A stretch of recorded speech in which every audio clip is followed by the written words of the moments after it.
Once a lifeline for millions, the Aral Sea was one of the world's largest lakes, brimming with life, culture, and industry.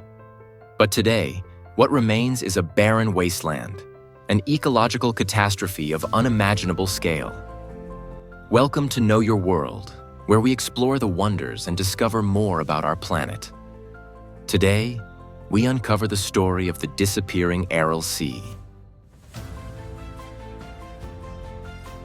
The Aral Sea, straddling Kazakhstan and Uzbekistan, covered 68,000 square kilometers in the 1960s, making it the fourth largest lake in the world.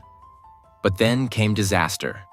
During the Soviet era, two major rivers feeding the Aral Sea, Amudarya and Sirdarya, were diverted for large-scale irrigation projects aimed at boosting cotton production.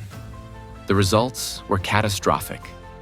By the 1980s, the lake had shrunk dramatically, leaving behind toxic dust storms, salinized soil, and ruined livelihoods for local communities. Entire fishing villages were abandoned, their economies wiped out as the once abundant fish species disappeared. This environmental collapse didn't just affect the land. The dust storms carried harmful chemicals and pesticides, contributing to respiratory illnesses and other health crises for those living in the region. But all hope is not lost. In recent years, Kazakhstan has implemented the Aral Dam, an ambitious project aimed at restoring parts of the northern Aral Sea.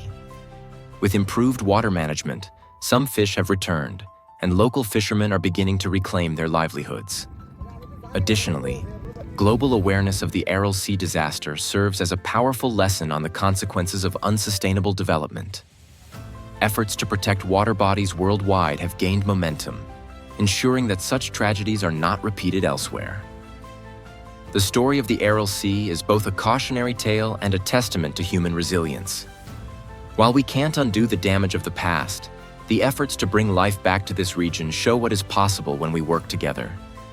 Don't forget to subscribe to Know Your World for more incredible journeys and to truly understand our planet.